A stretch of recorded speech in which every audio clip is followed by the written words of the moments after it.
It's time for Okoboji Broadcast with Jeff Thee, and Okoboji Broadcast is being brought to you by Bank Midwest, Dream Big, Plan Wisely, Live Well, by Ducky's Marine and Motorsports Repair in Spirit Lake, Lakes Regional Healthcare and Avera Partner, Brand's Law Office in Spirit Lake, by Synergy Chiropractic and Acupuncture in Okoboji, by Bloom and Leonard Agency in Estaville, and HP Insurance Agency with offices in Sibley and Rock Rapids, by Okoboji Mattress Company, 1 mile west of the junction of Highways 9 and 71 in Spirit Lake. Ruthven Locker on Hill Avenue in Spirit Lake, Beck Engineering in Spirit Lake, and B Radiant Laser Skin Studio on Highway 71 in Spirit Lake.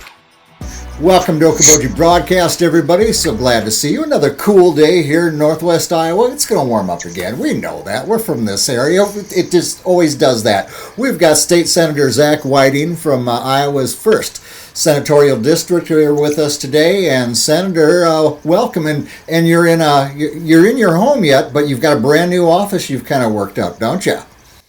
We did. We've converted a spare bedroom into a new office, and it's kind of a nice place to get away and work, and it's downstairs, so hopefully we won't have any stomping feet over our heads, and look forward to a great chat with you today. Yeah. Are the kids napping? Is that what's going on right now? Well, we've got one napping and one running around upstairs.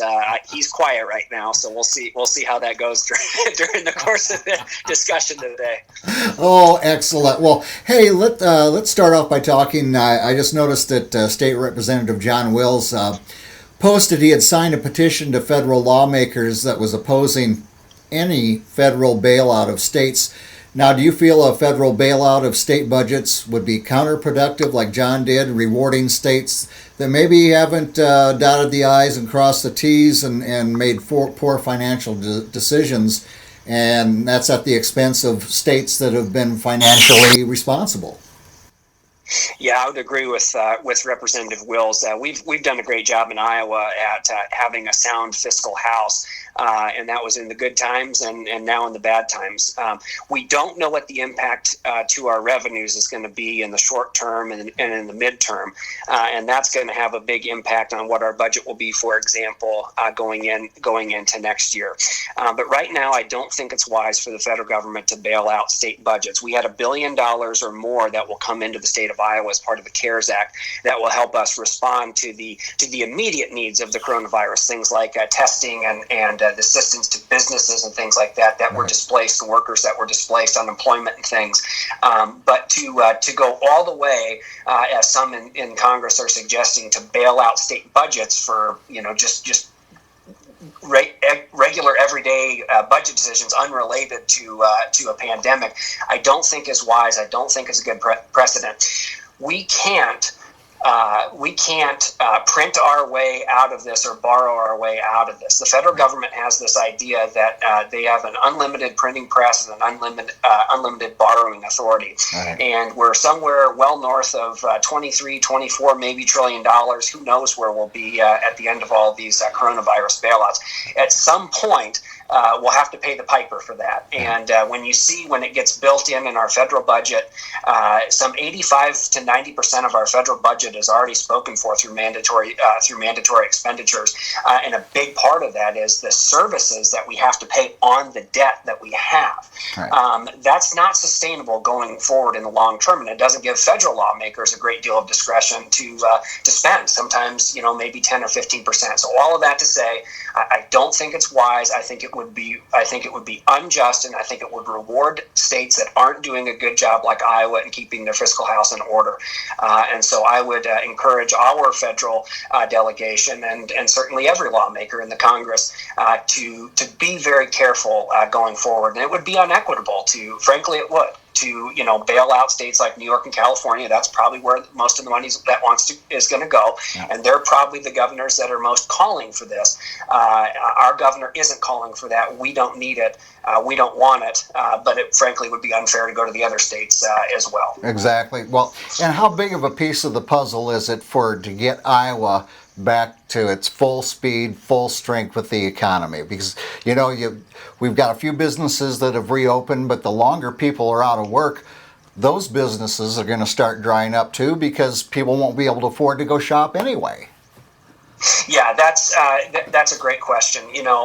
As we approach this at the beginning, we're learning more about this disease every day and kind of the public health impact of it. But the idea behind putting these public health mitigation measures into play was so that we could slow the spread, give our hospitals time to build up their supplies of PPE, ventilators, and build up our state's testing capacity so as not to overwhelm the hospitals with surge capacity. Right. We're not seeing surge capacity in Iowa. You see the numbers are going up in the last week or so. The numbers have gone up high. We're up over 10,000 cases now, though today the numbers were quite a bit lower, maybe 200 to 300. That's a function of more testing. And so the more testing you do, the more numbers you're going to see. But what you see in the state of Iowa, I jotted this down just so I had it. We have at least 40 counties right now with 10 or fewer cases, and it looks like there's about 8 counties that have 0 reported cases. And so in a state of 99 counties, to lock down the entire state and to shut down the economy statewide in counties where there's little to no virus activity, including locally. I mean, we have I think maybe 6 cases at this point in Dickinson County. It's gone from how do we stem the spread of the disease to stop a surge to we need to shut down the entire country until we've completely eradicated the disease.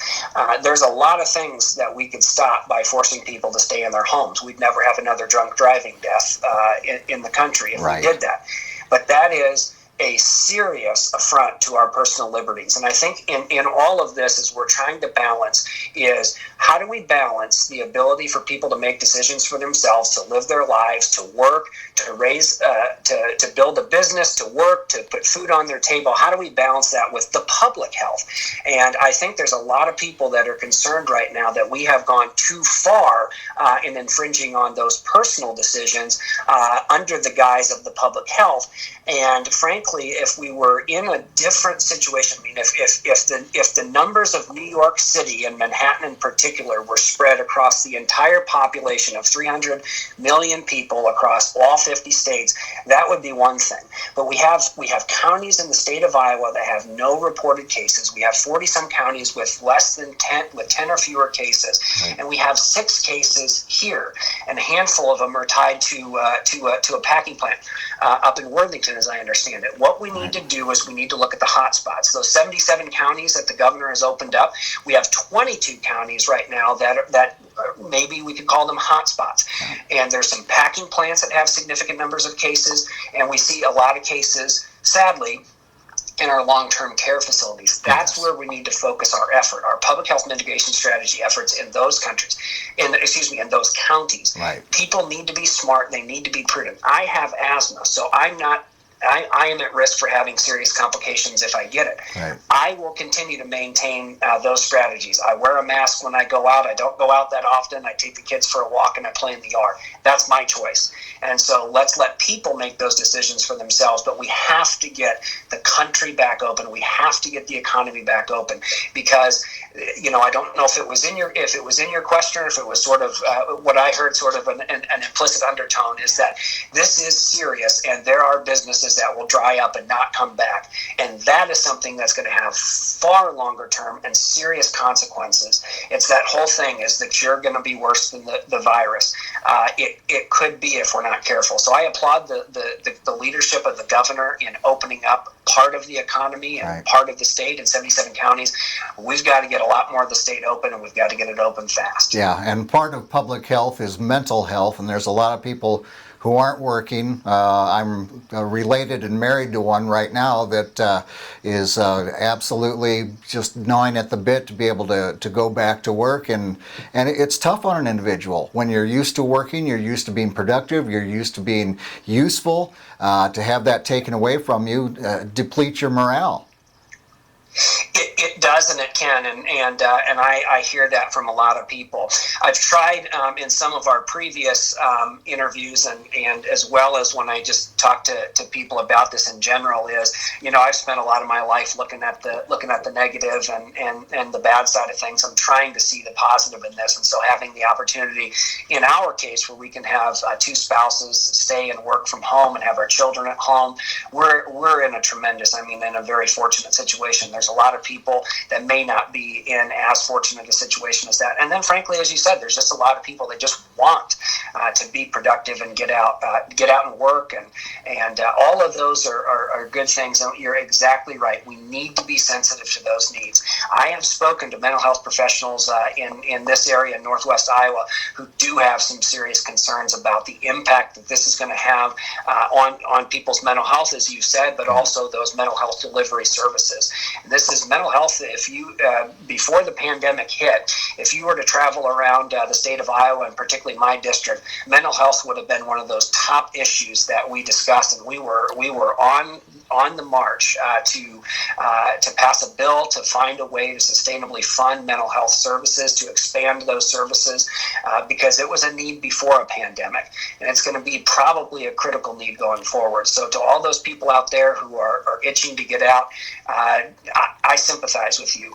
I'd like to get out and take my son camping. I don't know if we can do that, but for right now, we're gonna hang tight a little bit, and again, because I have an underlying lung disease, we'll hang tight for a little bit. But for people that don't have underlying conditions and are otherwise healthy and can otherwise get out, I think we need to allow people to make those decisions for themselves. Yes, and we keep seeing these domino effects that maybe we didn't foresee coming, and one of them has been people's anxiety over being able to purchase meat. I mean, in Iowa of all places. So how do you feel about Iowa Attorney General Tom Miller joining a group of other attorney generals calling for investigation in suspected price fixing by meat packers, Zach? Yeah, so as I understand it, there's been a lot of officials at the state and federal level that have called for this, including Senator Grassley. And as I understand it, Attorney General Miller signed on with, I think, 9 or 10 other attorneys general from across the Midwest and the what's called the Intermountain West, states that have significant livestock production.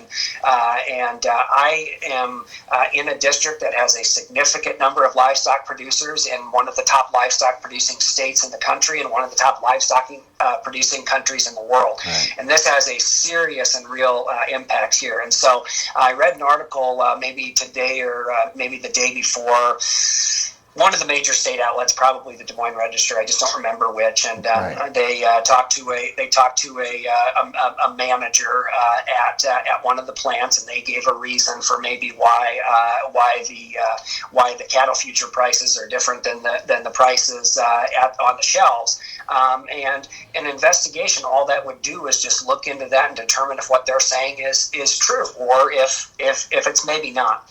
And so I have no problem with an investigation. I think it's smart. I think it's prudent. We need to make sure that we're taking care of our producers. And the situation, we had a conference call with the Secretary of Agriculture, Mike Nag, who's a good Northwest Iowa guy. Right. And the situation in agriculture, and particularly in livestock production, is very dire right now. And so we need to put all of the resources that we can into helping our producers. The idea that a producer could lose, $20, maybe $30 per 100 pound on a head is going to make it untenable to continue to go forward. And now we've got now we're at a situation where if the packing plants aren't operating, we're going to have some full weight livestock that are going to need to be taken care of. Yeah. And it would be really great if they could be taken care of in a packing plant and put on the shelves for consumers to buy, because as you said, the idea of us having limits when we go to the grocery store, maybe not having meat, it's a weird thing. We all walk into the room and we flip the light switch on and the lights turn on and we just expect it to work. Yeah. We go to our sink and we turn the water on and we expect the water to be clean. Yeah. Sometimes we don't always realize all the work that goes into making that happen, and it's the same thing with the food supply chain. Mm-hmm. I want to make sure that our markets and our food supply chain are operating smoothly without kinks. And so having an investigation into this is I think is a fine thing to do, and if we do it in a responsible and reasonable way as a fact-finding measure and not as a political witch hunt, to go out and attack the packing facilities, then I think that's a fine thing to do, and I hope that the federal government will intervene and conduct an investigation. And finally, before we go here, Senator, the legislative session had been delayed through May 15th. State Capitol is in Polk County, which still has pretty significant COVID numbers. I got two daughters who are nurses down there and dealing with this.